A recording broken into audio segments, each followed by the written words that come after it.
Good afternoon. It is so good to have you all with us today. It's a beautiful day here in northern Kentucky. We've been talking about it here. Same in Canada. Sun is shining, the temperatures are climbing, and so it's looking like spring might be around the corner, but who knows? The deepest snow, the fastest snow I've ever seen happened in April on a Easter Sunday morning. So I'm not going to take for granted that spring is here. It could be cold again. But anyway, good to have you all with us. We're going to have a good time today. We're going to turn um, a piece of Bartlett pear. This is a piece that I've had sitting around for quite a while, a couple of years anyway. It's dry, but it's cutting like a dream. This stuff cuts great all the time. So we're going to have some Oh, fun with that. If I get it done, we'll get some color on it. There's Wayne and Ruby. They're going to be helping out today, keeping me straight or leading me astray. One of the two. yeah, That's one yet of to the be three. determined. He'll keep you straight, and I'll lead you astray. Okay, that'll work. That'll work. All right. I'm going to put you guys back in the background and we're going to get started. And while I'm getting this mounted up, I've already I cut my ends flat. I've already turned a tenon on this end. That's going to be my bottom end, and this crotch end will be my top. And I was saying a while ago, there's some reactionary wood here. There you go. You can see it right there. That ripple, right in that's in the wood. That's not in the bark. I've taken most of the bark off. Side still has some, but I've gotten it off. And so we're going to put this in the chuck, get going. Hopefully, I'm going to get some of that reactionary wood in the vase itself. And I'm going to let these guys start reading off who all's in the chat. I take it it's Oh, my turn again, is it, Ruby? yeah, it certainly is. How did you guess that, Wayne? Okay, at the top of my chart, I've got Andy, door 60. Obviously, Ruby's here. Oh, Doug's here as well. And Gerard, the French turner, here. And can I just say congratulations, Gerard? The retirement date has finally arrived. Yay! Let's start going down. Alex is here. Oh, Mark's in. Evening, Mark. Hey, Mark. Jim Selby, Roger Wallum, Malcolm Douglas, Dale, Old Man River, Todd at Glen Cove, Clint at Wood Dancers, Andy AGK is in. Roger, did I say Roger already? Bert's Bulls is in. Rob from Klingspor, Lucy's in. Susie, the Swiss woodturner, is in. Oh, the chat is moving horrendously fast. Ronald Todd is asking, what's the food choice of today? Oh, we'll get on to that later, Ronald. It better be desserts. Doug, did you want to bring the tailstock up just till you round that off a bit? I might. Um, okay, we'll go. Barry Chitty is in. Mike Dances with the Aardvarks is in. Robert Hodgepodge is in. And Rob Hodgepodge just said Gerard needs to find a hobby for all his free time now. Maybe he should take up cooking. He might even take up wood turning. You never know. That is And funny. yeah, Norman Greenwell is in. Benjamin's in. Oh God, what's your backs? Well, that means that the meal plan will be McDonald's. Oh, definitely, definitely. That's am I down at the bottom? Mike's saying it's still pancake month here. No, it's one day for pancakes. That was last week. Right. That was last. In fact, yeah, that was last week. That was last Tuesday. Yes. Right. Pancake Tuesday. And Jamie's in. Good evening, Jamie. And he said Wayne does better at reading names than Shug. Hashtag just saying. He should. Oh, here we go. He started. He should bring out a name of Books. Oh, Woodworm Paul's in as well. Sorry about that, Paul. Hi, Paul. Good to have everybody in today.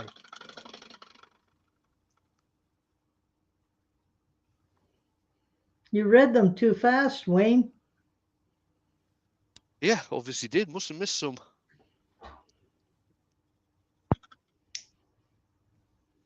All right. As normal, everything is the gap in And between Chris the Walters has wood just and come in as well. Oh, Al's in. Yeah, evening, Al. yeah. Maybe the overhead would be better for us. And Jamie is saying he's asking me, how's the leg today? Hopefully the gift is helping.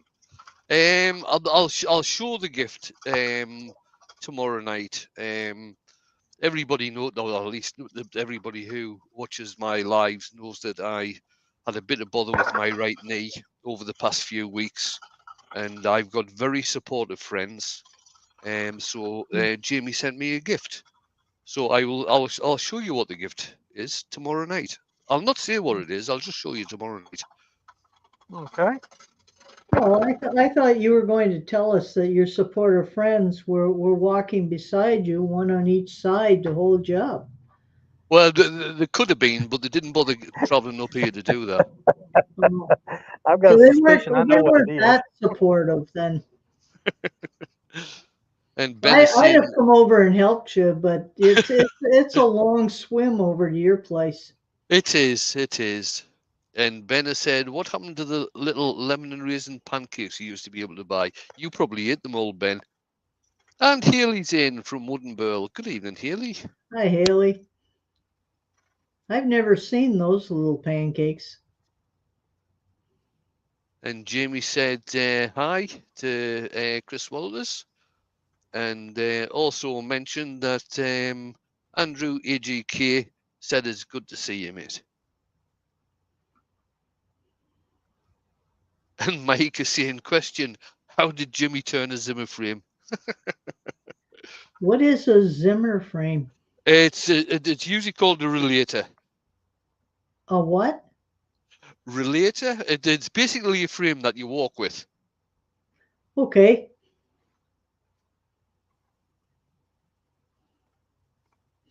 And Robert says, just to point out something with this piece of wood, since it has branches that stick out which aren't exactly spindle orientation, would you not recommend a roughing gouge? I would not. I'm using a bowl gouge. At least until I get it round. Um, from here to the bottom, a spindle roughing gouge would be fine, no problems whatsoever. But this area up here, where the two branches, where crotch is, you're going to have a lot of end grain that would be kind of tough on a spindle roughing gouge unless you're very careful. And if you have one that's got the round shank, you'd be okay with. But if it's got the flat tang, I would not do it. That's my personal opinion on it. I think I No. would tend to agree with you on that. Yeah, but now I do a lot of pieces like this, the crotch pieces, and I do tend to use a bowl gouge or a spindle gouge when I'm doing them. Mm-hmm. And Jamie recommends a round carbide cutter from Easy Wood Tools. That is a good alternative. Thank you for It putting is. that in, Jamie.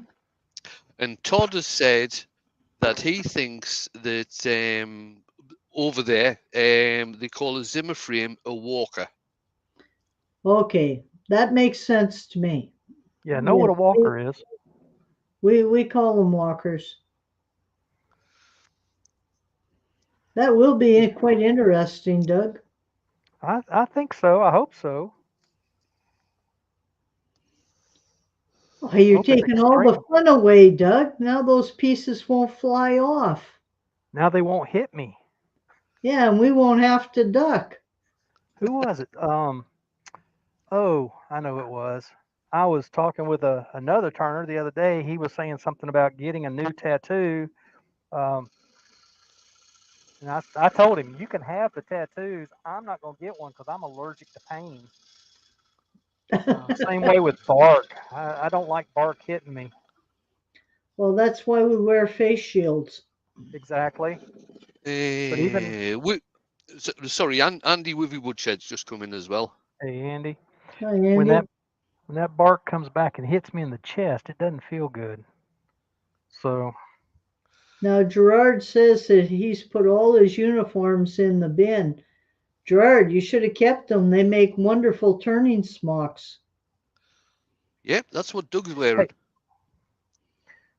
it's, there you go, Gerard. That's what they're good for. All right, get back to this.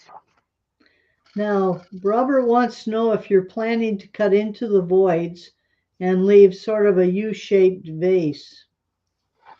Yeah, that's what's developing that I'm probably going to do. Andy, the Valley Wood Turner's just come in. Sorry, Ruby. Right, what I'll do, Doug, I'll go and grab the one that I showed on Wood Turning 360 last night, just to show you what I tend to do with pieces like that. Yeah, do that.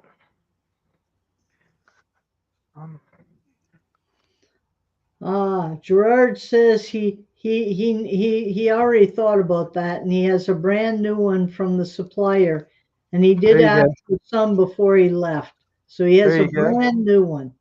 Okay. Perfect. I'd have kept one old one to wear for when you're roughing green wood out and it gets all messy. Yeah. I got this one. I wasn't real sure if I was going to like it or not, but I've decided I really do. Well, I think it looks quite stylish on you. Makes you look so professional, Doug. I'll have to come down and take some lessons. Well, it's funny. I showed it to my folks, and my mother said, "Would you like that embroidered? Have your name on it?" Well, yeah, I would. And I really wanted it embroidered on the right chest instead of the left. But when she got it done, I don't know if she forgot or if the lady that did it didn't understand or what. But anyway, it's on the left. But it does have my name. It's got my wood spun round on it. So I'm tickled with it. That's good, as long as it's not tickling you while you're turning. No, it's not tickling me. Oh, those are nice. Those are nice cuts you're making, by the way. Thank you. I'm trying to get myself out of as much sanding as possible. Still going to have to do some. It's not totally smooth. And in fact, I'm real lumpy down here. I'm getting just a little tear out at the top. Robert's saying that with those smocks, you can just walk into any restaurant and start sampling things in the kitchen. That's a good benefit. I know what else I need to do. Let's put a little speed in it. Yeah, and Gerard said that he's got 3 brand new tops, and one with a Musgrave logo, one with a No logo, and one with a Chef Sauce logo.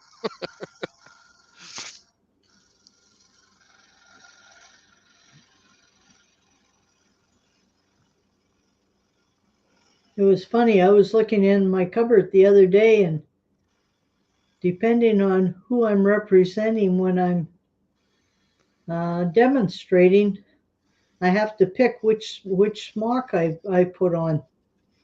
Yes. I have one that has the King Canada logo, one with the record power, another one with just the RPT logo on it. Have you not got an Easy Wood Tools one yet? Yes, I have one of those also. Yep. They're nice smocks, by the way. Yes, they are. They're a good summer one. They're nice and light. Oh, definitely. Yeah, I love mine.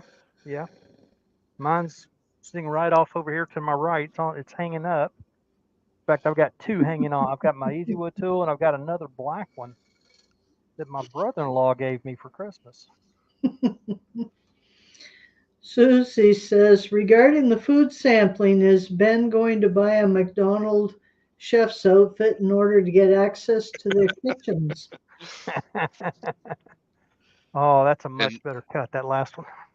Yeah, Ronald Todd has said a Sandoflex would work good on those voids if you have one, Doug. Yeah. Except they're probably going to get cut out. Probably going to get cut out. Let's see. Oh dear, we've got Ben thinking now. Uh-oh. Short trip, huh?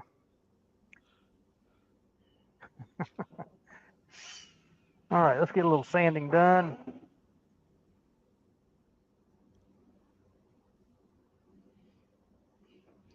Well, it was kind of funny. I had a call from my cousin who's taken up turning. And he was trying to, he thought his tools weren't sharp. And I'd shown him how to sharpen them, so I knew they were sharp. Turned out he had his lathe in reverse. Oh, Oh. that happened to me. Probably a couple of years ago now. It was just before Alive. I'd been in the workshop earlier on, and I had done a bit of reversing for sanding, and then I came out just before doing my live, and had a bit of practice, and nothing would cut. Nothing. Every single gouge I tried wouldn't cut. So I sharpened every single one of them, and they still wouldn't cut. And then I realized it was going in reverse. It's embarrassing, isn't it? It is. Luckily, I had a bit of practice before the live, otherwise it would have been really embarrassing.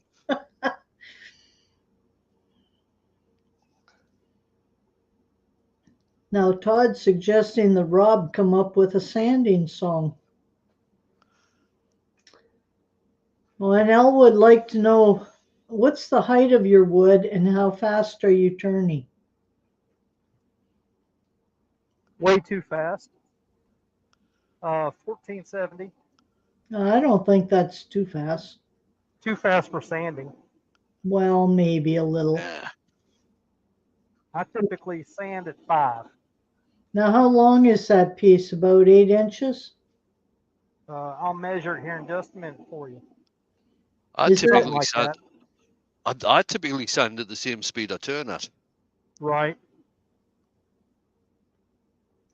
No, I And tend to slow down a bit. Yeah. I don't know. A lot of discussions several years ago about not sanding over 500 because your sandpaper tends to want to just skate over the wood instead of actually cutting. And it also keeps the heat down on your sandpaper if you slow it down. Well, it keeps. You see, I mean, we've got to have a plug for Klingspor here. I've never known Klingspor abrasives not cut. Yeah, well, that's what I'm using as Klingspor. So they do, even at 1470 RPMs, they're doing a mighty fine job. Mind you, the saying, and now Rob from Copper Owl has put in there light speed. Then Wayne, I don't. My lathe, when I'm turning, I don't tend to turn very fast. What I mean is the lathe speed isn't fast. Right. You'll turn what, 1,000 to 1,200, something like that. No, I rarely go, but I rarely go over 1,000. To tell you the truth. Yeah. I didn't think you turned real fast. I turn faster now than I ever have. It's just slowly crept up ever since I got this variable speed upgrade on my lathe. When this was a belt change lathe, if I got to 1,000, that was amazing. I can clean off the readout here.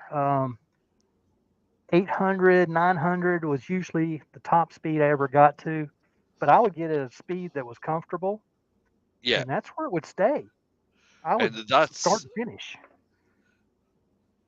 Now, I find it funny people asking about speed because the first lathes that I turned on did not have a speed indicator in any way, shape, or form. That's right. And I just learned to go by listening to the wood and the feel of it. Mm-hmm. What feels comfortable to you? Now, Mike has said, what is the edge speed of a 14-inch platter at 1,000 RPM? I don't know the answer to that, Mike, but I would not, certainly on my lathe, I would not be turning the 14-inch platter anywhere near 1,000 RPM. The max I'd probably go to is 700, around about. There you go. Now, Doug, have you ever considered drilling a hole first? Yeah, I just don't. I just don't. Okay, well, that's fair enough. Yeah, I can. I've got the Jacobs chuck. I do it from time to time. In fact, um, I was telling you earlier, Ruby, I was working on a replacement wedding band, and I drilled it here on the lathe. Well, the first three I did. The first three I cracked them all as I was finished drilling them. Hmm. So the Now, fourth one I took to the drill press. yeah, Heather has said that she turns at the speed that she feels comfortable with, and that is the best thing to do, to tell you the truth. I Absolutely. agree. Yep. And Al says that's a really cool inclusion.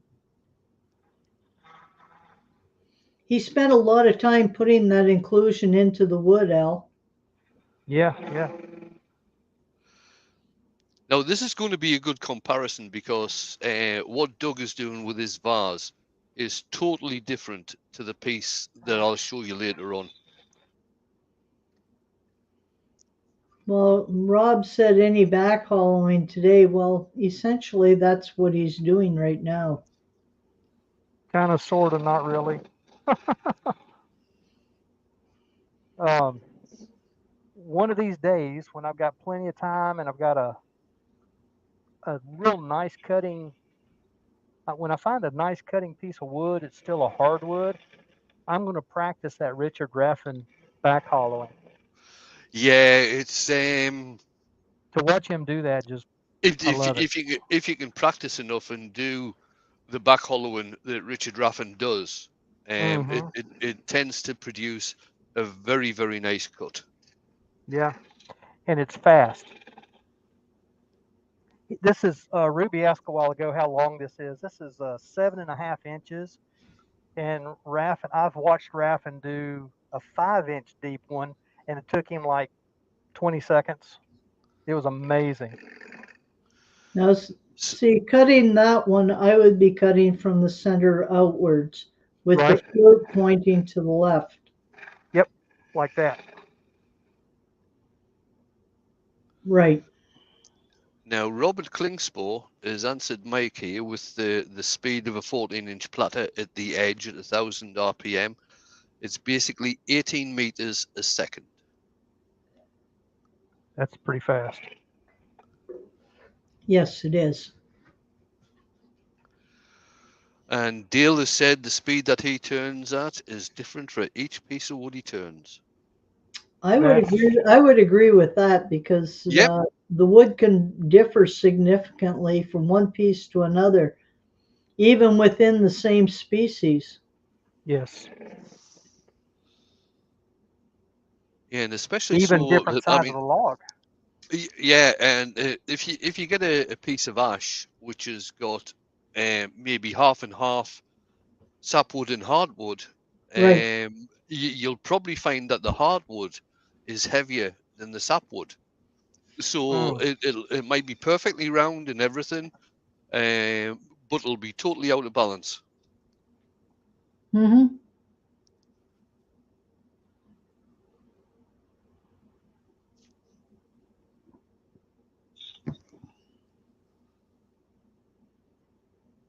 Now I'm being very careful, keep my hand on my side of the tool rest.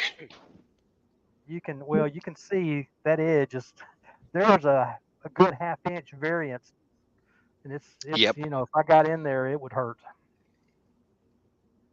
Like I said a while ago, I'm allergic to pain. As you come back on that cut, try lowering the handle a little bit as you make it and see if you get a different cut. A little bit, yeah. Yeah, you're creating an arc, and that tends to give you more of a knife edge type cut that's a little faster. Right.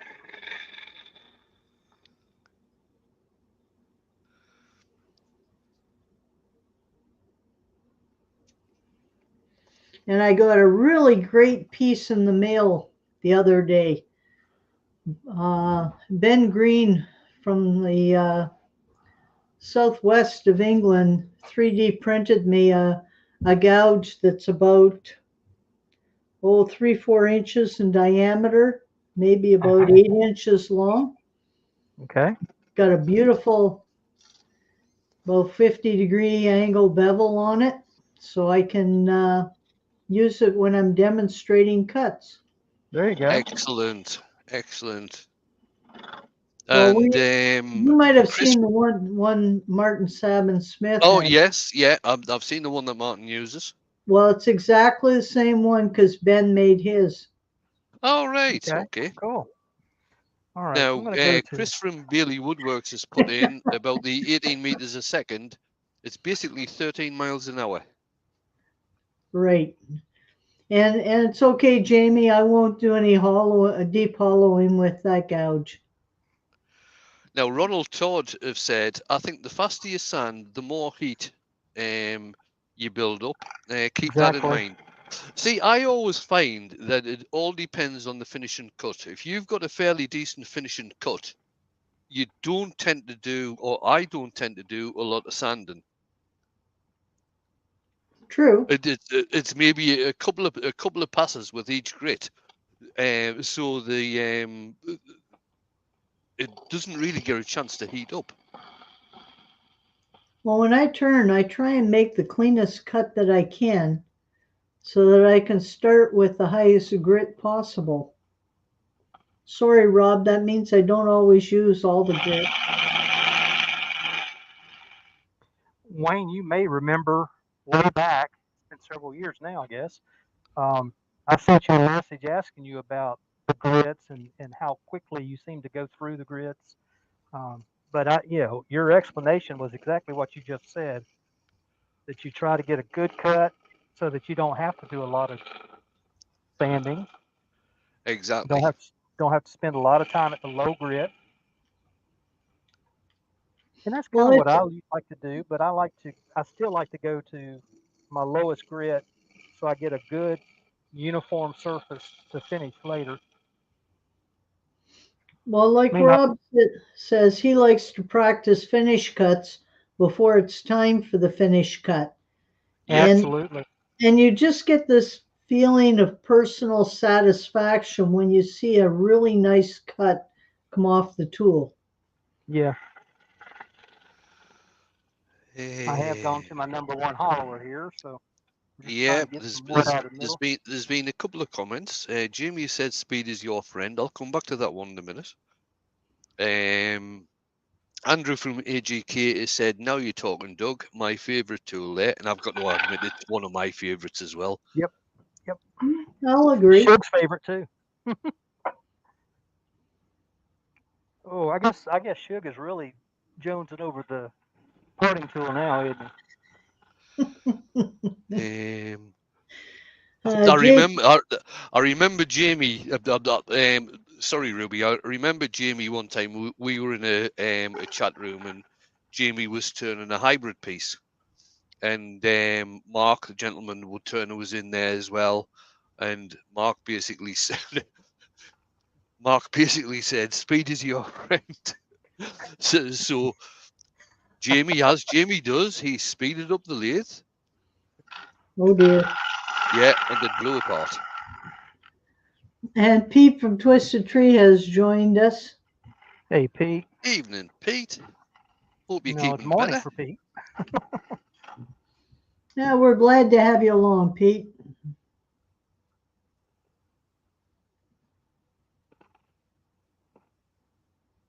Now, Susie's got a really good idea.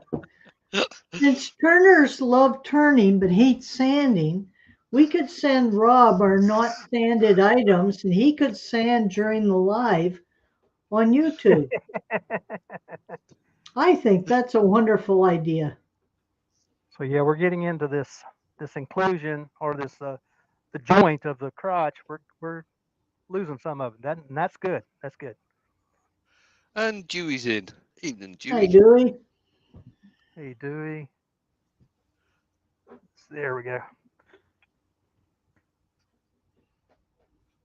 Now, the thing I like about doing this type of thing, especially with these voids in, is that you can actually tell the wall thickness once you're getting down deeper into the piece. Right.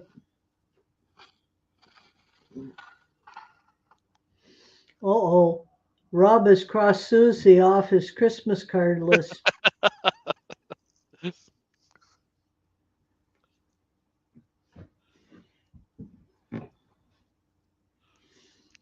Now, sometimes with that tool, Doug, I do the same as I had you just do with the gouge and drop the handle a little as you're coming back.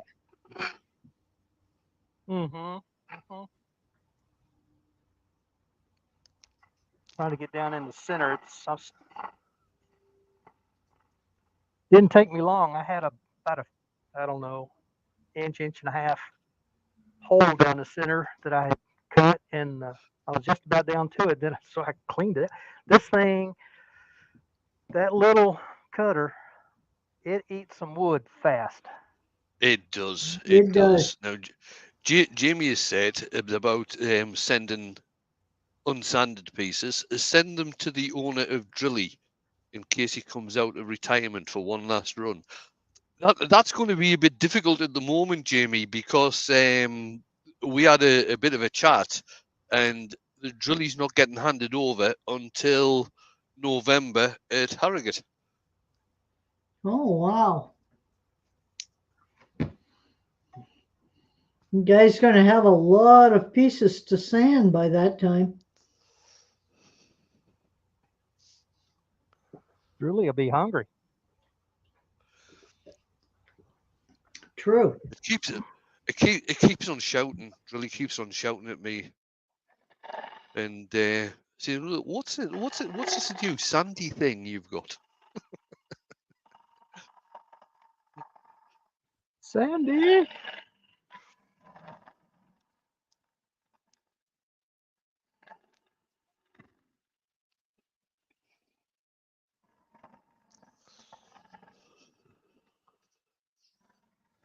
And Jennifer's just come in. Good evening, Jennifer. Hey, Jennifer.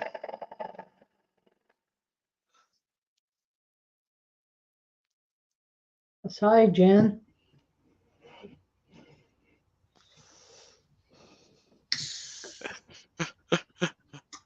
Andy's got a good idea. And he could help Lucy with it. Since she won all the abrasive sandpaper, she could do all the sanding. Ooh. Yeah. Now you're talking. Yeah, I'm getting a nice, in fact, two voided areas. That's okay. It's going to look good, I Now, think. Robert Copperell said he turned a crotch vase on Sunday, flame box elder blank. He surgically cut the crotch from the log and blew it up, sanding the inside. He still had fun turning it, but he threw it on the fire that night. Is that why I didn't see a video from you? He might have deleted it. I mean to tell you.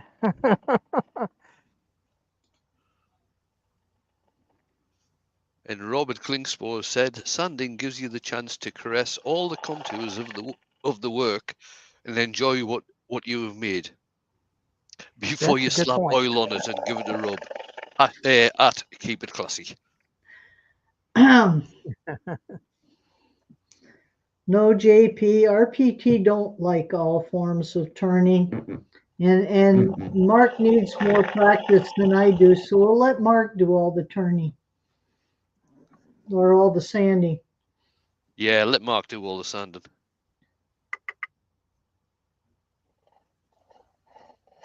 I'm getting deep enough down in here now that center, I'm having a tough time with the center, but that's okay. I mean, that's just part of it. I'm just practicing in my head a word that Mike's just put in there. I'm on the wrong No, screen. I'm not going to do that. I will mess it up, so I'm not going to do that. You mean stop porpoisizing your tools and makes them Yeah, jealous of each other. yeah, Yeah. that's the one. Let's see. Let's get some of the shavings out of here. Now, Heather, sorry, not Heather, Haley is asking Lucy, do you have any of the Glen Teagle tools? If so, how do you rate them?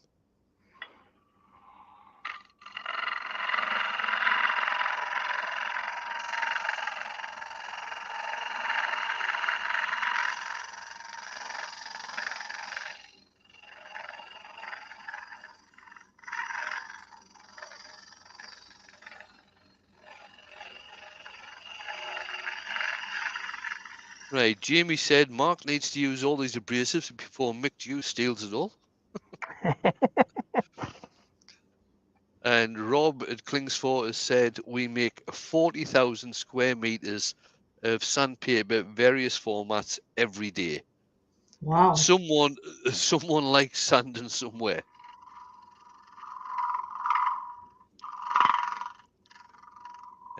Pete's just said he did lots of sanding on Sunday's platter, all by hand in straight directions. Then he put some gold leaf on it, which ruined it so far, so it may need some pyrography. We'll have to do a video call, Pete, and so I can take a look at it. Now, Doug, would you mind if I made a suggestion? Sure, go ahead. I find when I'm hollowing something like that that has the voids in that, I start at the outside edge and go in an inch at a time, taking it down to the finished thickness. Mm-hmm. I don't go all the way down. I'm not anywhere close to all the way. I haven't got to the bottom of the void yet. I've got, what have I got? I've got another inch and a half before I get to the bottom of the bark, or where the bark used to be on one side and 2 inches on the other side. It Yeah, just So, but I think what Ruby means is it's go getting from the center, just go from the center out to the side, from the center out to the side, in sort of small cuts. Oh God, I can't remember his name now. Was explaining it last night on the 360 meeting, how he does this type of thing in hollows. mm-hmm. Yeah, to do it a portion at a time to work your way down it. Yeah, And I sort of am. I'm not exaggerating it like I probably should for demonstration purposes. I'm kind of concerned about getting it hollowed, which I'm not doing a very good job of at the moment. I thought you were doing a pretty good job. Well, I was there for a moment, and I got past the part that I was doing a good job at. It's deep enough now that it's starting to fight back.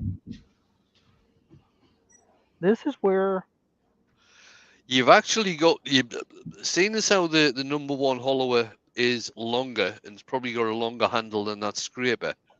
You're probably going to have better leverage getting further down. I agree. yeah.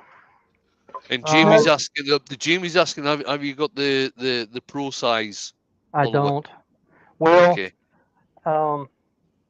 they're actually the same length, within an eighth of an inch anyway. But I do have another tool. I do have another tool. yeah, the Right. pro size is very, very handy for that. Absolutely. It definitely is. Robert Hodgepodge is asking, what wall thickness are you planning to get down to? I'm pretty well. I'm pretty close to there. I'm not planning on going any deeper. Is that right? Yeah, that's right. I need the straight one. Do. Okay. Let me switch this tool around.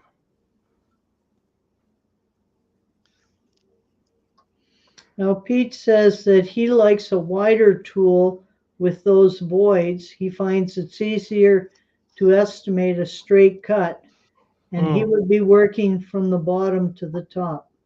Mm-hmm. Now,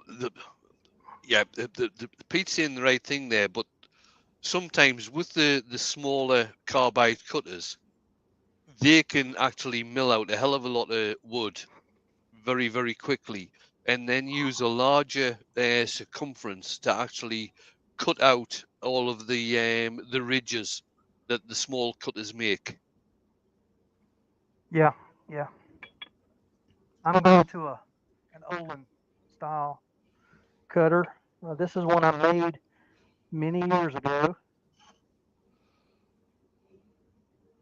Only Have you problem ever is, tried making one with an end mill cutter in the end?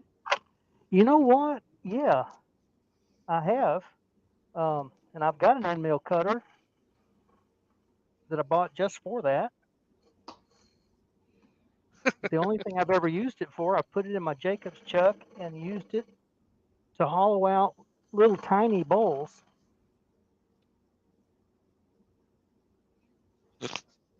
Sorry for laughing there, Doug. That's all right. But Jimmy's just said there's a huge hole in the side. Go in from there. Yeah, don't I wish?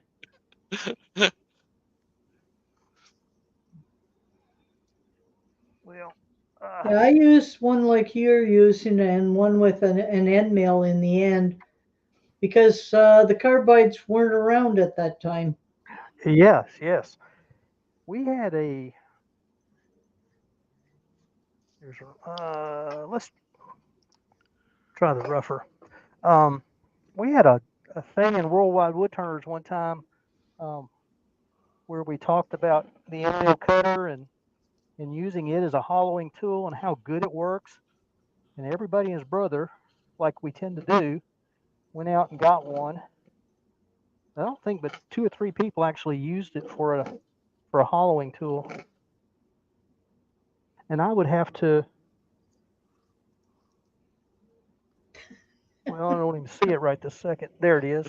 I think I would have to get a new bar to be able to have something that I could drill big enough for it.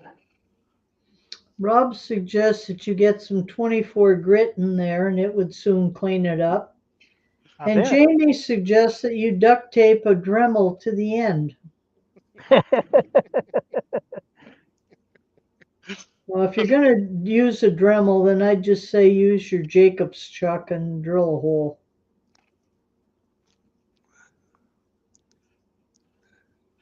The thing that right, going back to what Ruby said there about drilling the hole all the way down to the bottom using the forcing a bit, is it actually gives you an edge to take it from the center to the outside. Yes, yes, it does. And if I had an extension for my Faulkner, I probably would do that right about now. Well, Doug, considering how wide that opening is, you probably and how far you need to drill now, you probably don't need an extension. Maybe. Let's see what I got here. Ah! And Ben feels safer watching from behind your mask, Doug. There you go. We're actually looking through your mask at I'm what sorry. you're cutting. Well, Rob suggests you just duct tape a small person to the end. Now, the other thing is as well, if you had a different type of tool rest, like if you had a one of the stainless steel bar tool rests, you'd actually be able to get that tool rest within the piece that you're turning, which would give you better support. Right. There we go. Yes, yes. You know, I had a fella. There it is. I had a fellow who was making me exactly what you're talking about. Stainless steel. I forget how long he said he was going to make it, but he was going to make it pretty good length. Now you can actually buy what are called box hollowers for use with scrapers. Yeah, Sorby do one, and also Mike from Dances with Aardvarks, he made his own as well. Yes, yes. Yeah, it's one of those bits. on the end of a bar. Yes. And it works tremendously well. Those are fantastic. And Todd suggested using some duct tape around the end so that when it explodes, the parts are contained. That's a bit of a negative point of view. That's, Actually, I I've, thought it was a pretty good safety It suggestion. is. I've saved more than one piece by doing that. Oh, I think I got it. I think I got it. Now, the question is how much further?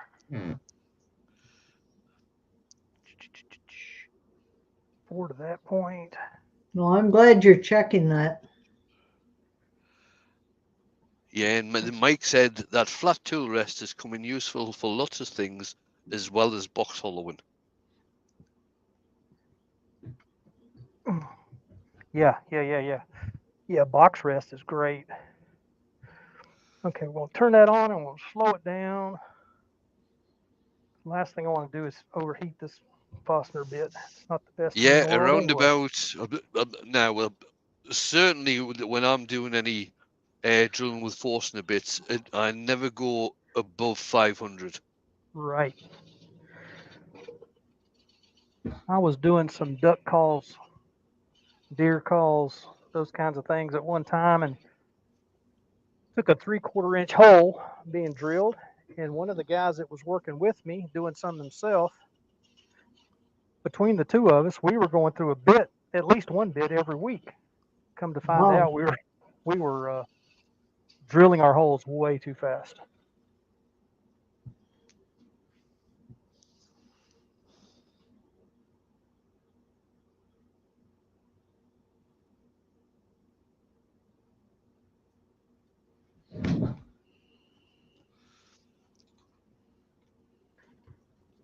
Yeah, when we slowed our drilling down, we got many more calls out of a drill bit than we did before.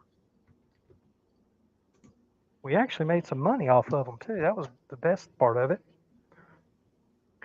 And I want to hold on to that chuck so badly to pull that back out.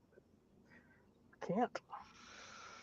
Right, Jamie said, if AGK Woodworks had 2 cups of coffee a day, he would be bouncing off the walls. No, he wouldn't, Jamie. He wouldn't be bouncing off the walls. He'd be bouncing off the skirting boards.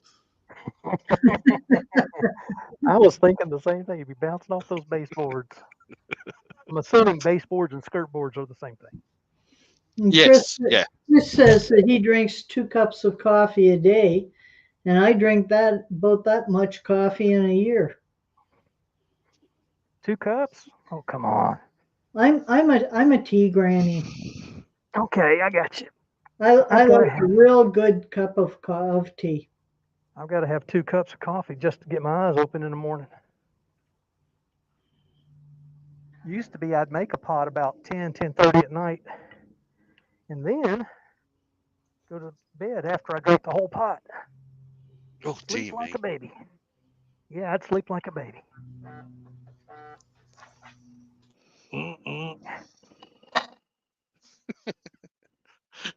So Andrew said, cheers, mates. Who needs friends, eh? Lol.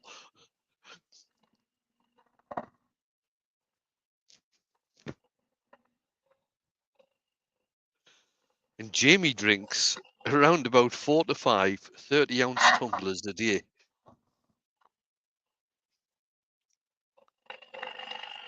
Of coffee? Yeah, of coffee. Yeah. Wow. That's a bunch, Jamie. I used to drink that much.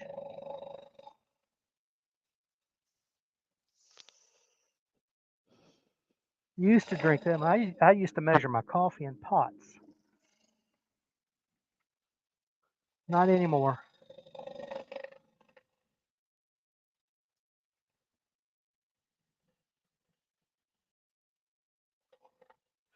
And I think Jamie's talking about the Saturday morning cartoon size of mug, pot, cup, Yeah, whatever you want to call it. yeah.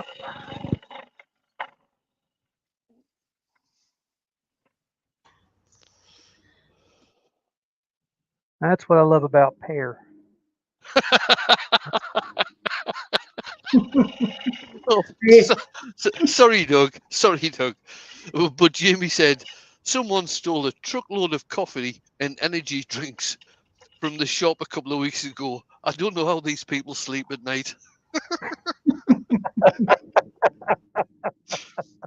That's good. That's good. Oh dear. Where am I? Okay. You have to admit that the quality of humor on these lives is outstanding. Well, I think the quality of Jamie's humour is probably because of the coffee.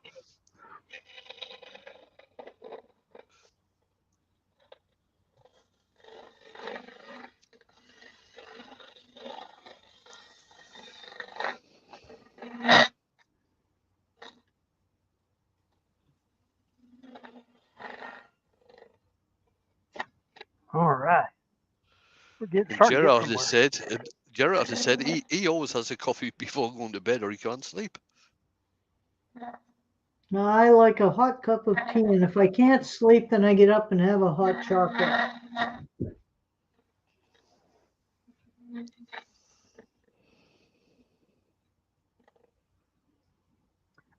What I like really in the winter is making hot chocolate with coffee.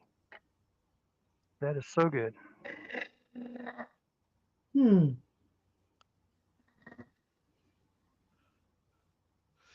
And Jim Selby said needs a piece of pipe for a cheetah bar on the back of the scraper. Yeah, it makes the end of the tool longer. Yeah.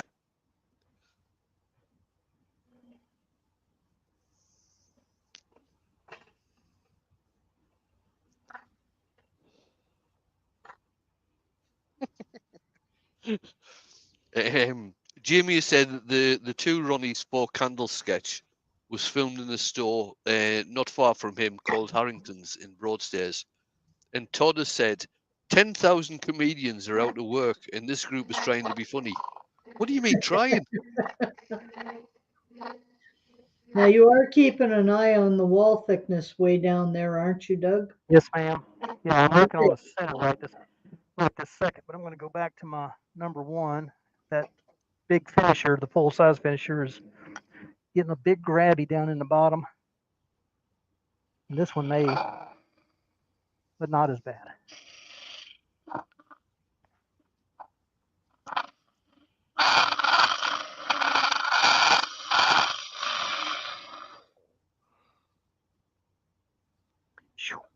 Got enough dust in my face shield. Can't see. There we go.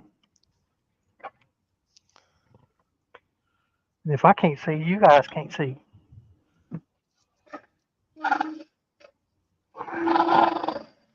We're almost there. Now, Okay. Al is asking with the voids that you've got in there, Doug. How fast have you got the lathe turning? 1635.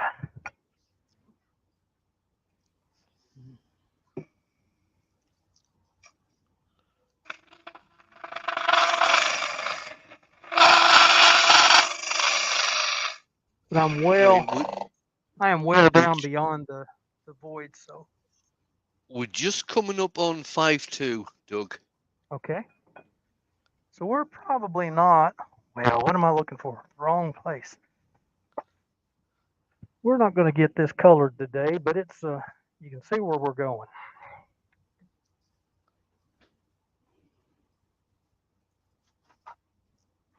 Oh man, I need to do just a wee bit more. There I go, sounding like Paul Finley. Just a wee bit more. I'll switch over to the top. You can see that. Dink. Go to the top. Hello. Hello. So let's see. Do I want to go a little? Yeah, let's go just a little bit more. That's dangerous, isn't it? A little bit more. Sounds like an explosion to me. Let's see. Where was that? Okay. That's actually a good shot, that, Doug, because you can see the tool through the voids. Yeah, isn't it great? Royce the boy has joined us. Hi, Roy. Hi, Hey, Roy. Roy. Now, there's been a couple of mentions of root beer. There's certain places in the UK you can buy root beer. There's certain firms that do them. But The root beer I've tasted over there is god awful. right, okay. Now, what are the ingredients? Do you know the ingredients for root beer? Sassafras.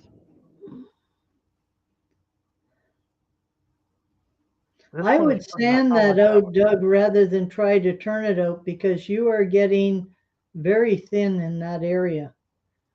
Well, there, yes, but not in the wood. The wood is it's pretty consistent all the way. Just with this, I know Jamie does it. Because That's there's Doug did it. Yeah, that'll sand real nice. with root beer, seeing as how it's called root beer, I always get the impression that it's going to taste very similar to what we have over here called dandelion and burdock. Having not had that, I couldn't answer that question. Yeah, root beer is sassafras. Yeah, it's made from the roots of the sassafras. Okay.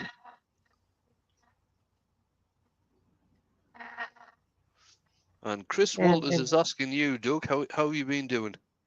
I'm good. I'm good. Staying busy as a one-armed paper hanger, but other than that, I'm good. That's a good way to be. Keeps me out Peter of and trouble. Twisted Trees is saying root beer is a crime against Dunbar. Well, considering one's alcoholic and one isn't.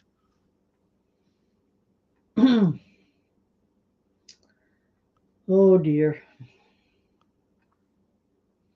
No, I haven't tried Coltsford Rock.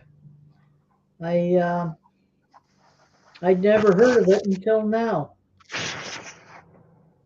I'll have to put it on my list.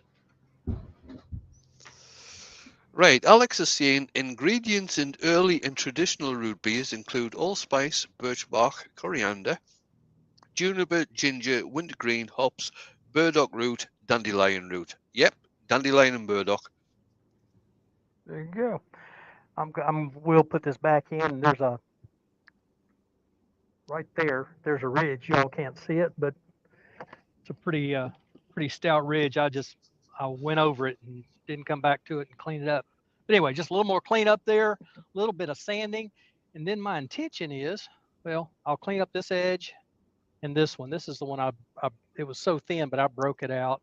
But I'll do a little more sanding and cleaning that up. And I got about an eighth of an inch in the very bottom, but I'll work on the very bottom just a little bit more. I need another light, don't I, so that y'all can see that. No, we can see it pretty good. Yeah, you can see the little black dot or dark dot in the very bottom. Right. And that's the point on that Fosner bit that I just need to get that little point out. Get that one done, and we're done. A little bit of sanding, and then I think what I'm going to do is I'll use midnight blue and sky blue in the intrinsic colors, and dye that, and then we'll put some finish on it. So I'll finish this up during the rest of the week and put it on the social so that y'all can see that. And but it's becoming one of those projects that's a lot of fun, but you can get lost in it real quick. Love the way that this one has an arch on it and the other side is flat. That's because it was at an angle before I started. So I don't mind if you keep going right now. well, I can go a little bit. I can go a little bit. Yeah. Okay. Now, you folks in the chat, if you need to go, Doug, while you're there and you've got it out of the chuck, do you just want to do a comparison in shapes? Sure. Let me bring you up. With the type of thing that I usually do? Yeah. There you are. Okay, so Again, this is a similar type of crotch piece. This is out of beech, but rather than do the narrow at the bottom, open to the top type of vase, I do an egg form. Mm-hmm. That's a lovely form too. So we've got the branch coming down there, and then we've got the crotch coming out of these two parts here. And you can get that hollowed out very thin. And the reason that I like doing these is because with the voids, you can actually get the wall thickness pretty much the same all the way down. And that's from the other side. There you go. All right. So the Well, egg that shape gives of you, wains versus the more of a traditional vase or vase. well, that gives you an idea for your next one, Doug. Well, sure, yeah. I've done some that way before. I don't know that I've done a crotch piece that way before, but it is. I've watched Wayne do those several times now, and they're just gorgeous to watch. Love watching them. Um, all right, let's see what we can do about straightening this up just a little bit. You Now, want Mike to has switch said, to the overhead camera? Mm-hmm. Mike has said, Wayne must be a little Shop of Horrors fan. Now, I'll tell you something, Mike. That is something I have never watched. So I don't get the connection. Little Shop of Horrors. I think it's because when you held that up on the side, it looked like a monster coming to eat something. All right, okay. Yeah, Little Shop of Horrors is the plant that is the man eater. The flower is kind of shaped that way.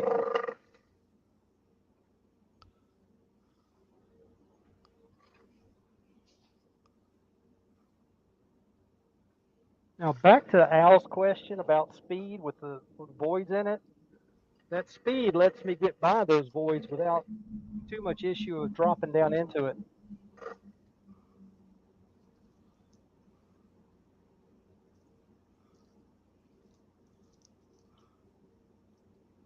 I'm kind of feeling for that lump that I was wanting to take out. Yeah, I think for it's that right ridge. there. Yep. What I tend to do is I put a pencil mark there and then I can see if I go down and hit it. I got the one up top. There's one down further down, and that's not a bad idea, Ruby. Go ahead and. So Andrew said to me, well, you need to watch it, mate. It's bloody way man. That means it's good. I'm glad you translated that for us.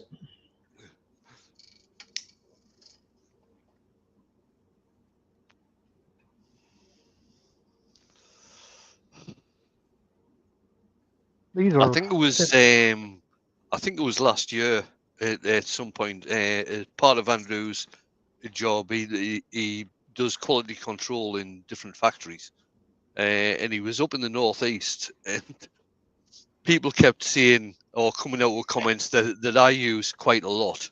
Obviously, because I'm from the northeast of England as well. And he was saying quite a few times he turned around and thought it was me that was speaking. Jamie is saying he'd stick to the smaller cutter if it was him. Less chance of it going pop because of the surface area. Well, I'm trying to get rid of the ridges. That's why I'm using the larger one, Jamie. For hogging it out, clearing it out, whatever. You're exactly right. I like that small one, but I'm trying to get rid of ridges. And this bigger one, it's a little easier to do that with. yeah, And it finish is off that easy. bottom. It is easier to get rid of the ridges with a bigger diameter cutter.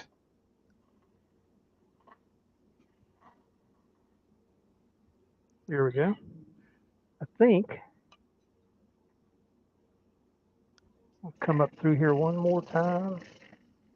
Very lightly.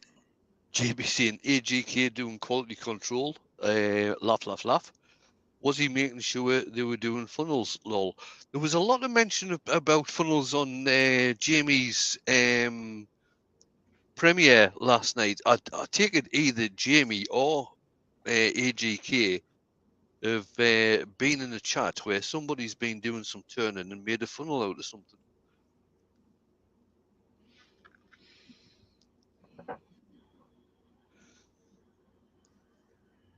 Jamie, you would be going behind people and hitting their work with a hammer again, would you? Now, Robert Klingsbo, I don't know if you know, but Robert Klingsbo does a hell of a lot of 3D printing, and he's had a couple of posts up where he's made a or 3D printed something for putting a cube into to turn. I have a set that was made for me by a fellow in Australia, and they do work very well. Mm-hmm. Yeah, and he said that Andrew has been doing quality control on his cube holder for wood lathes, and has been a fantastic help. Good. Well, if he needs anyone else to do quality control, I'm sure Wayne and I and Doug would be quite willing to volunteer. Absolutely.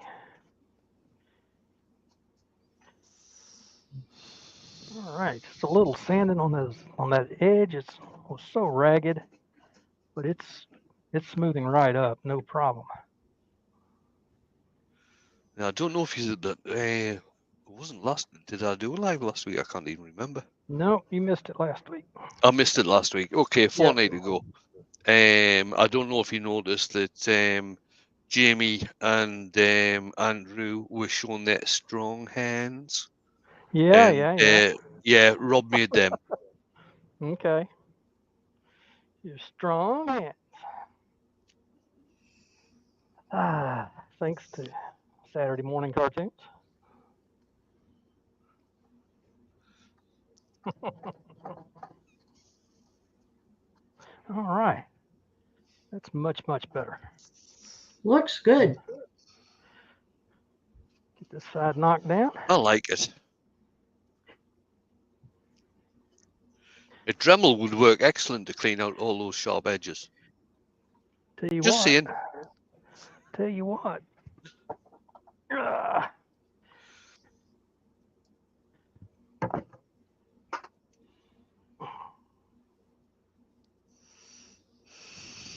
Take that one out. Put this one in. Oh, Rob, if you make a strong hands back scratcher, I'd be more than happy to test it. Oh yeah, me as well. My arms are short, so I can't reach back there. My shoulders are just about knackered, so I can't reach back there either. Mm. And now Mike from Dances with Aardvarks, I don't know if this is a joke coming up here, but he's saying, did you see the video about the cathedral having a dipstick? I'm afraid to ask about it. No, Lucy has said that yes, she did see it. The cathedral is built on water meadows on 12-inch foundations. So maybe it wasn't a joke. Usually when we refer to a dipstick over here, it means a person that's not too bright. Yeah, but that means the same over here. But when it comes to a car, it means something that you check the oil level with. Yeah. Well, I'm aware of that, but you know. Oh yeah, I mean, we call people a dipstick over here as well. Yeah. Bright as a dipstick. Okay. Got one. I want to get that point right there knocked off. Jimmy said, "Yay, Dremel # sponsored." Yes, mate. That's why I mentioned it. Well, I'm not sponsored, but I have one. It's an old one, but it works. It works. Yeah, and Mike has said, no, it's not a joke. Paul and Rebecca Whitewick, he thinks it's called. The channel has some great history content, mostly real canal and Roman roads. Very interesting. And Rob says that his car doesn't have a dipstick. Doesn't. How do you check your oil? Oh, you got an electric car, don't you? Yeah, I was about to say he's probably got an electric car. Mm-hmm. And Jamie says, it does, Rob. The driver, lol. And Oh, man. Ben says that a dipstick is a long, thin bit of carrot you dip into your dip. Sounds good to me, Ben. Oh, man.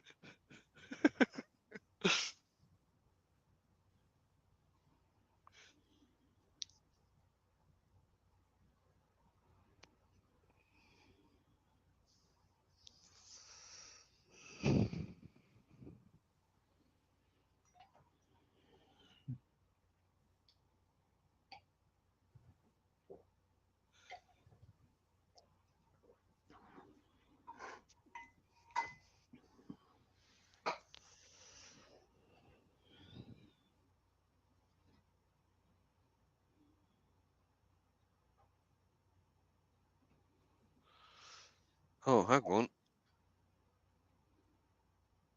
Oh, right. Lucy said the dipstick checks where the water level is under the cathedral. Okay. That makes sense. Yeah. Yeah.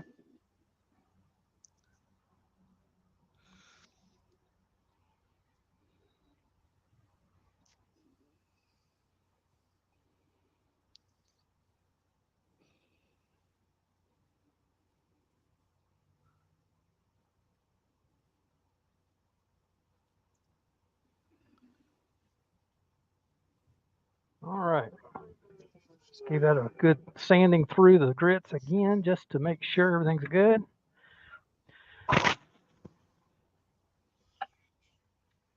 Oh, and that little Dremel sanding pad, that one, there we go. That worked a treat. I'm amazed. It's just about shot. I almost wore it completely out, but that's okay. That's what they're for. Now, where did the hanger go? Oh well, I'll figure that out later. Anyway, let's start off with a little. There it is. Started to say, what to do with my colors? Because I set them out so I wouldn't have to go hunting for them.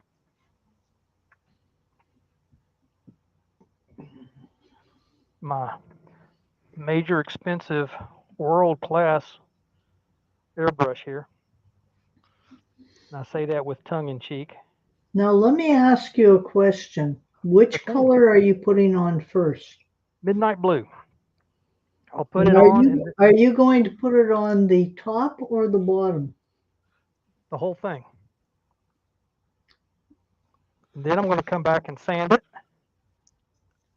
And then we'll put the sky blue on. Instead of doing the black and then blue, I'm going to go with just all blue this time. And it'll be, by putting the midnight blue on first, that'll give me a little more depth of color.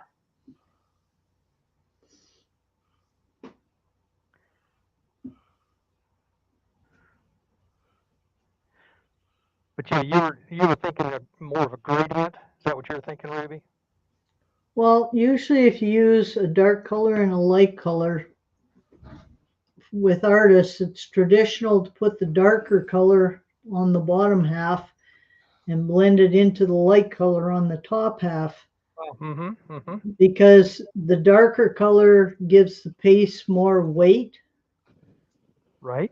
So you want the dark color on the bottom, not on the top. This midnight blue will get sanded back. Okay, you've reassured me. I'll be able to sleep tonight. Now, hopefully, what happens the way Doug's doing this is, although he's going to sand it back, some of the darker blue will stay in certain areas of the grain. Mm-hmm. Yeah. That's what's supposed to happen. Running some water through it while that dries. Water through my brush. Thanks, Jamie.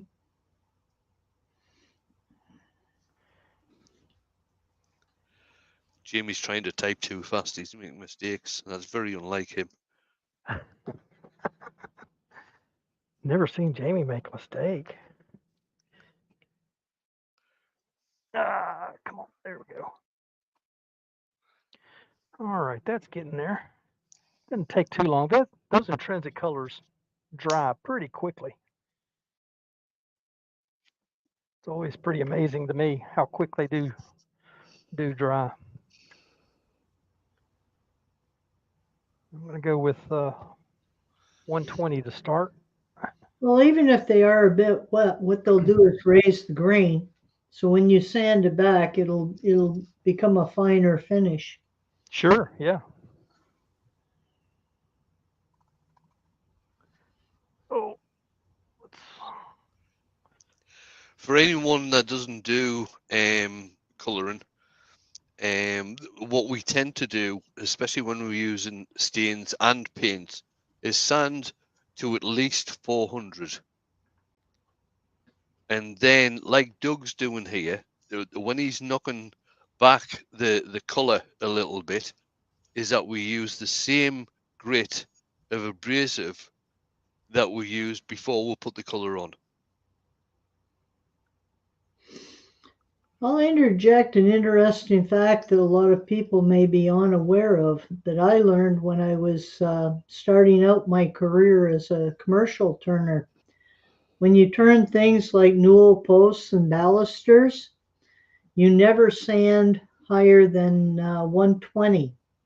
Because if you Yep. do, the pores are too filled for the contractors to stain and put the finish on them. Yep. My very first baluster, I sanded it to, or newel post, I sanded it to 600, and my boss came by and he took a look and he says, "It's great, looks great, except I can't sell it." And I had to go all the way back down to about 60 grit and come up to 120. right.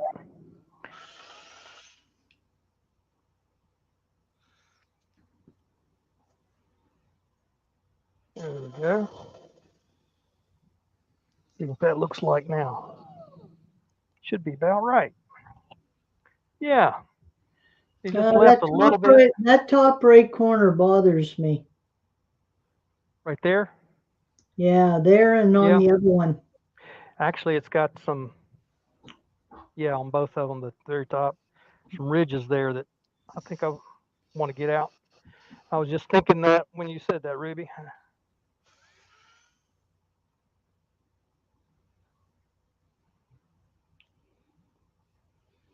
I just want to point it out in case you missed it. No, yeah, you're fine. You're fine.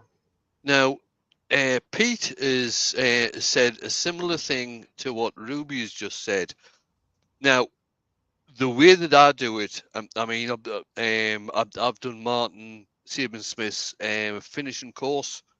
I am a Hampshire Sheen ambassador, and whenever he is doing finishing using his stains, he always sands to at least 400. Mm-hmm. Make sure you get a nice, smooth, even surface that doesn't show up anything. And Of I've course, got to say, Martin. I've never had a problem with the dyes going into the wood. Yeah, no, they usually do. They usually do. All right, now that that's done, let's get some sky blue. I'm glad I decided to use blue. I haven't used either one of these blues before, and so I've got plenty of them. Now, are you going to put that on and sand it back? The light blue, I might. Depends on what shows up here in just a second.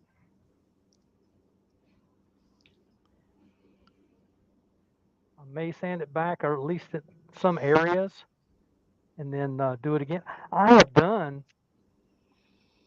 I did 6 layers of dye one time, sanding each one of them back except for the very last one, and it was pretty dramatic the way it worked out. Hmm. That piece sold fairly quickly, but that was with the greens. I used the forest green and then the pear green. In fact, I did 2 coatings of the forest green, sanded both of those back, and then did the pear green. Um, and that was all on cedar. and it came out pretty dramatic. That piece sold, and the people that bought it made sure that I got the message that they just thought that was the best looking piece they've ever seen. They had, when you looked at it close, it had loads of layers of green color in it. It was fantastic. Did you take a picture so we can see it? It's on my Instagram and my Facebook account. Yeah. We'll have to check it out then.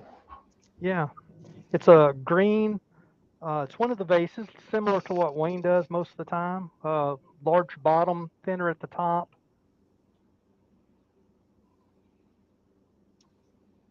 And it is definitely, it's green, green, green. Nothing wrong with green. No, no.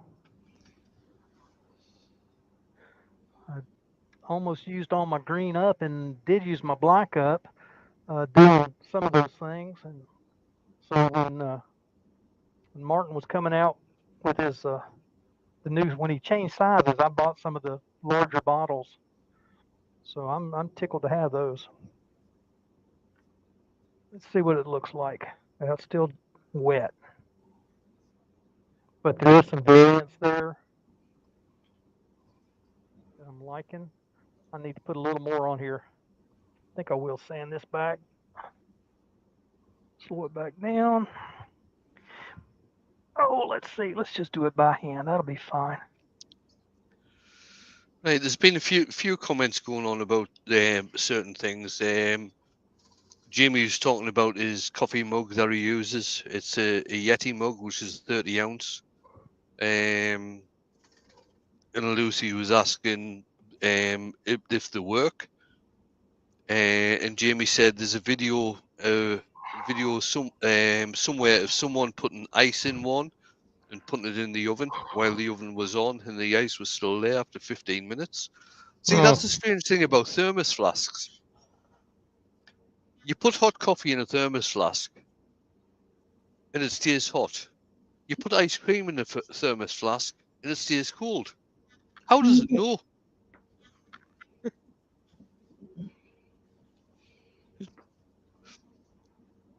It's all got to do with that gap between the two layers. Yeah, Pete said he agrees with 400 is good for stains, and he thinks Ruby was talking about stair spindles and gloss paint over primer, which he was always taught 180 max. Martin stains are no problem until you get to 800.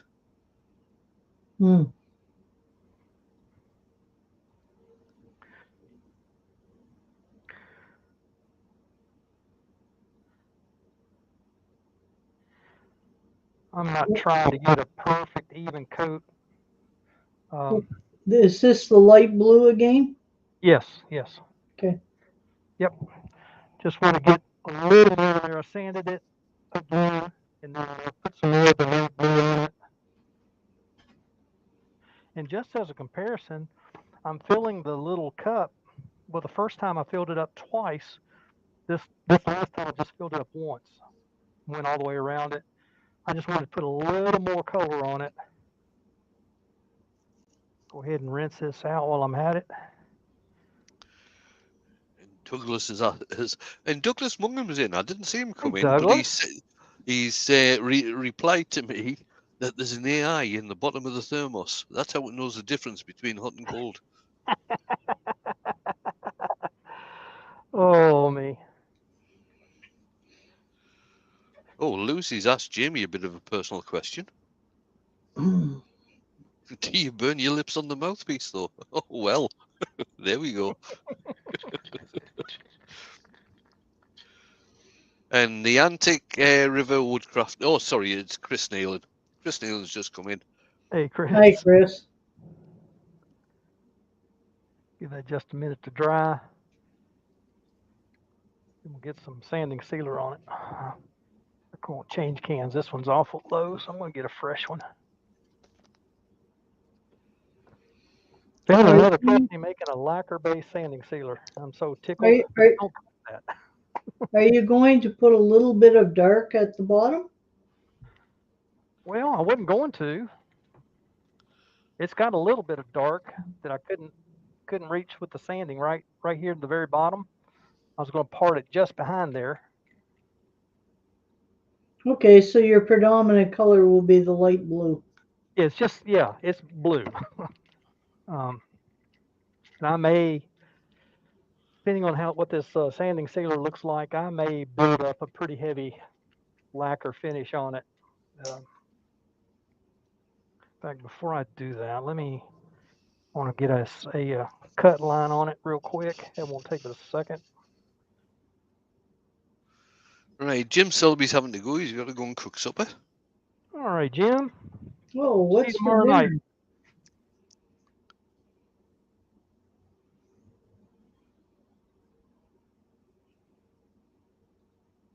And Chris says he likes the color duck.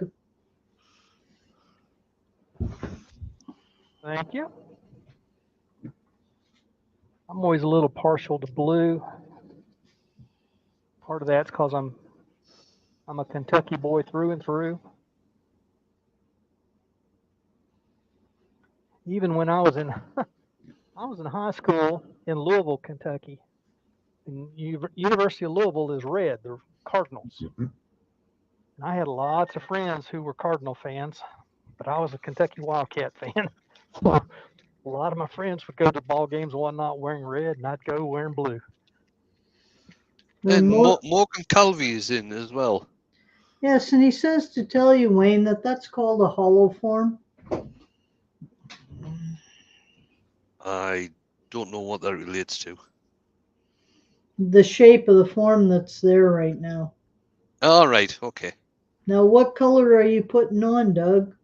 This is lacquer or sanding sealer. Oh, okay. Just a light coat to get them started with. And where it's wet, that's going to be pretty. That's going to be pretty. I'm going to like it. I think I will build up a nice lacquer coat. Probably 15, 16, 18 coats of lacquer. Good heavens. It'll weigh a ton. Nah. I love the way that dries up real quick. This is here in the U.S., I'm having a hard time finding sanding sealer. But here we go. This is not one of their products, but Klingspor sells Mohawk. And this is a tone finish lacquer sanding sealer. This is like guitar finish. Right. Got that. I thought I bought some of the. I did.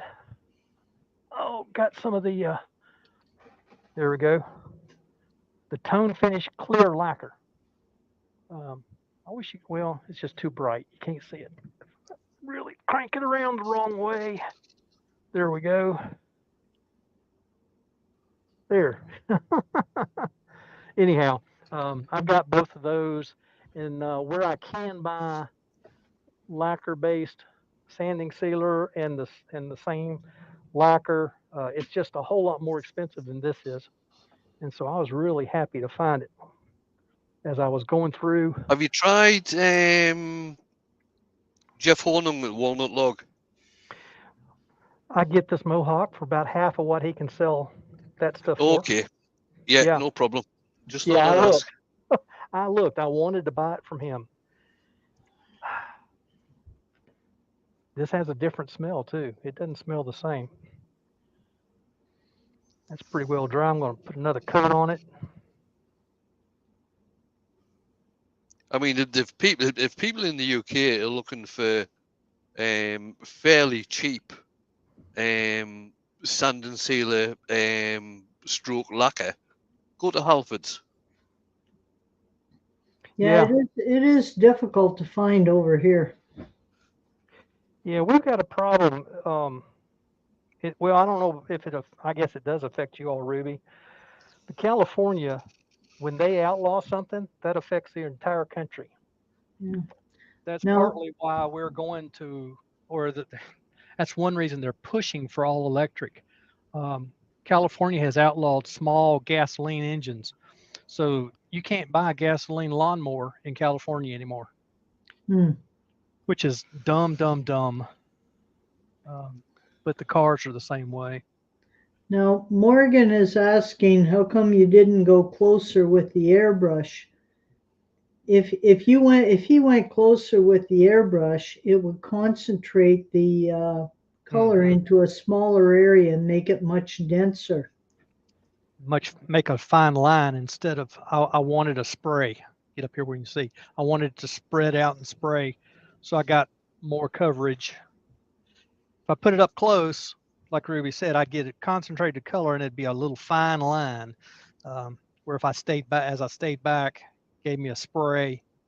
In fact, with this brush, I could see specks of the dye when, especially when on going on the raw wood. Yeah. So, but anyway, that's why. Now, Douglas Mungham has said, Doug, have you tried what Phil Anderson uses? That's Phil the Anderson. Zinger seal coat. Oh yeah, the Yeah, shellac.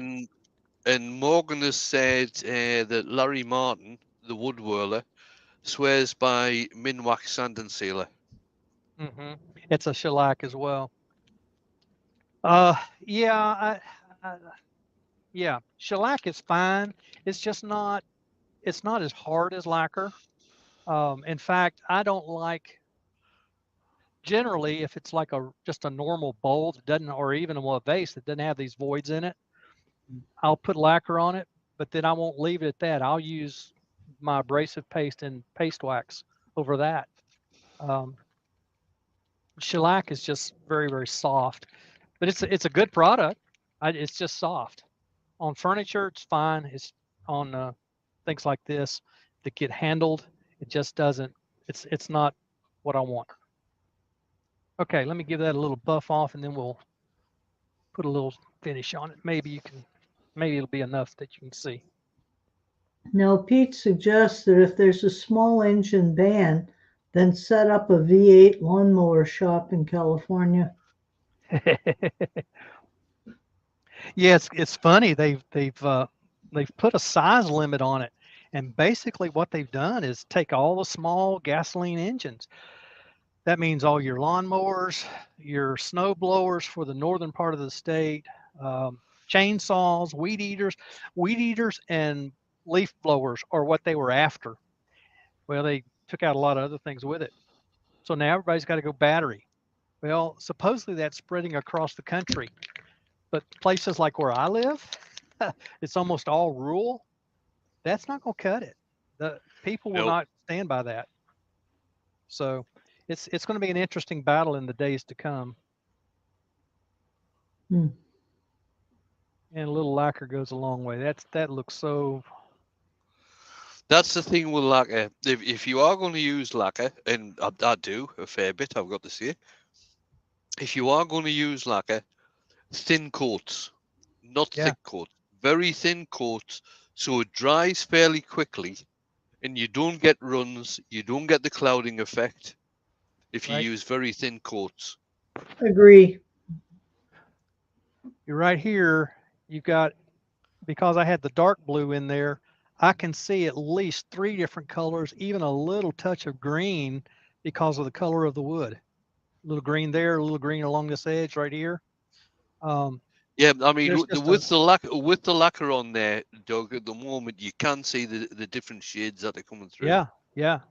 It's just it gives it such depth of color when you use two different shades, or even three. Um, you've used three, hadn't you, Wayne? Like throw some honey on top of all of it, maybe? Yeah, Or was that Steve? Um, that's probably Steve, tell you the truth. yeah, there's several folks who have done it. They'll put all their colors on and put a coat of honey over the top of everything, and the honey kind of blends, but also adds to it. It's pretty amazing. So I'll Hmm. continue to build up this, and it's going to get prettier and prettier. I do need to get a stick with some sandpaper and do a little sanding on the inside because I've got a little bit of overspray of the color. Not a problem. In fact, I wouldn't have to sand it out, but I will just because. But lots of color there. I'm going to bring everybody back in here. I think. There You it could goes. turn it on and let it dry, air dry turning. Yeah, yeah. Slowly.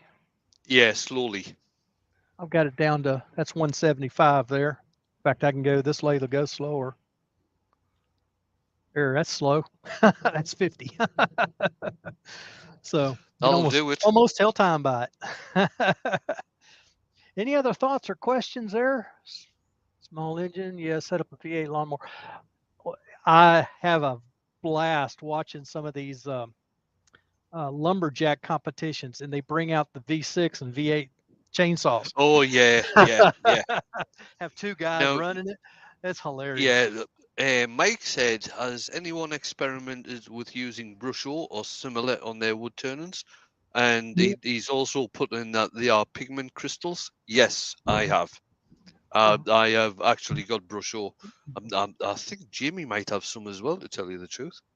I've never heard of it. That's Neither have I. pigment crystals. You have to mix it Pigment with crystals, something. yeah. You can. There's various ways of putting it on. You can actually wet the piece and just put some of the pigment on. That produces an effect. You can actually put the pigment onto the piece, then wet it, or you can actually mix it with water to produce like a stain or a paint, something like that. Okay. All right. But I have used it on. It must have been. It was either last year or the year before last. But I have used it on a couple of my lives. You've done so many things. It's kind of hard to keep Yeah, up I with, know. but it's always enjoyable. Always enjoyable. Some of the where you did the alcohol, you put the dye on, then the alcohol and let it spread. That Yeah, was neat. That was neat. Kind of a color fractal kind of yeah, deal. the fractal. That's silicon. Is it silicon oil? I can't remember now. Silicon I oil, believe it was. denatured alcohol, and color. I just realized I had the wrong light on. That's why it was so bright. Ah, had the LED over my head, and that thing it's blinding. But I can see. I can see really good when that's on. Anyway, yeah, that was a great to see that, to see those colors. Just you put them on and they slowly just spread and spread. That was Yeah, fun. it's. I've forgotten what it's called. I should know what it's called. It's the dendrite, because Yeah. it tends to look like one end of a nerve. Right. That's why it's called the dendrite. Or Sure. a dendritic pattern. Yes. Yep. It's interesting now to see these guys who have lasers and they're doing the what looks like a fractal burn, but doing it with a laser. Yeah, I actually thought about doing a fractal burn just using a pyrography pen. Yeah.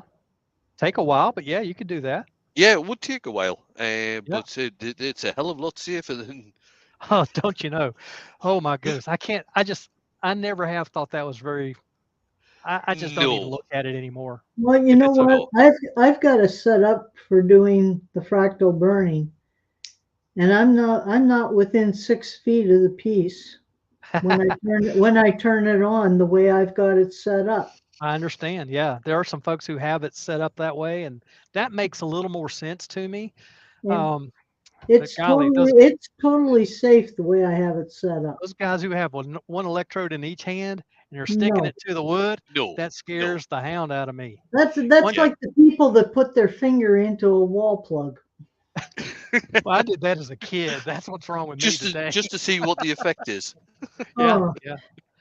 that's how you got your curly hair. That's Yeah. it. You've That's got it. some very nice comments coming through here, Doug. Well, thank you, folks. It's as this finish gets built up and we get it some shine to it, they're real nice and even. It should look really good. Yep. Just to explain what's happening at the moment when Doug is putting the thin layers of lacquer on. some of the layers of lacquer are actually soaking straight into the wood, Mhm. whereas other parts of the lacquer are actually staying on top and staying shiny. Right. And this can happen, and this is why you're always better to do the thin layers and build the thin layers up slowly, and then you can knock some of it back and then start putting thin layers on again. Right. Yep. I think Martin's talks about put 4 on before you ever do anything else. Just put Yeah. 4 coats, and then once that's let that cure. So 12 hours later, come back, you knock it back with a Scotch No, Brite but or 600 grit or yeah, the thing is with Martin's lacquer that and now he's done demos. He had a 3 guys doing a pedestal bowl, I think last weekend, Yep. and they actually did from start to finish a pedestal bowl with color and with lacquer, because the lacquer that Martin's produced dries that quick that you can actually build up the lacquer throughout the day. okay, very good. Yeah. Yeah, I mean, I can have 4 coats on here in just a little while. Yeah, you Yeah, got to let them dry a bit. But then, you can put that next coat on. And then once you get like 3 or 4 coats on, so it's got some depth to it and it's shiny all the way around, then you can knock it back and start adding 1 or 2 at a time and knock those back very yeah, lightly. It's just you're knocking them back so that you get it real good and smooth. And lacquer burns into itself, so it's not a problem of making it stick. It's just getting as pure a surface on there as you can before you put the next Yep. layer on. So that's what we're working on. And I'll have this up on the socials tomorrow, the next day. You know, Well, you have to have it done before tomorrow night. well, and I have it. Mark Stroughton's just come in, and Hey, he's Vase. yeah, and he's missed another one. No, sorry, Mark. Well, Mark, you can go back and watch it from the beginning. That's the beauty. That's the beauty. It'll be Yeah. here from now on. Well, it has been an hour and 45 minutes, and this is going to take just this first coat. It's going to take just a few minutes to dry. It's almost there, but not quite. It'll take another 10 minutes probably. So I'm going to knock it in the head. It's been a lot of fun. Wayne, you going to be on tomorrow? I probably will be on tomorrow. I am planning on turning a piece of ash. It might be probably a platter type piece of Okay. ash from a crotch piece, which will be having colour, and All right. hopefully some of Emma's new pigment colours. Okay. I bought some the other week, and she sent me a couple of extras along with the order, so I'm hoping to use them tomorrow night. And also, you will see the support that I get from my friends. Friends like that, who needs enemies, right? Yeah, friends like Jamie. No, yeah, definitely. Those guys are great. It's good to have you, everybody, along. Ruby, you got anything coming along? No, I'm just finishing up pieces here that I had to put aside while I had some students come in. Okay, very good. Very good. I'll be finishing this, and then I'll be back next Tuesday, I hope, if the creek don't rise and all those kinds of things. So I hope everybody has a good week. And oh, I can't say a whole lot about it, but there is a new product coming along, and I can't wait. I'm supposed to have a sample coming to test out. So as soon as it comes, and I check it out, time or two. If it looks like it's going to be a go, I'll be excited to share it with you. So good to have all of Excellent. you in the chat. It's been a good day. Hope we'll see you again next week. Until then, hope you're able to spin them around. Bye Night bye. night, Have fun, everybody. everyone.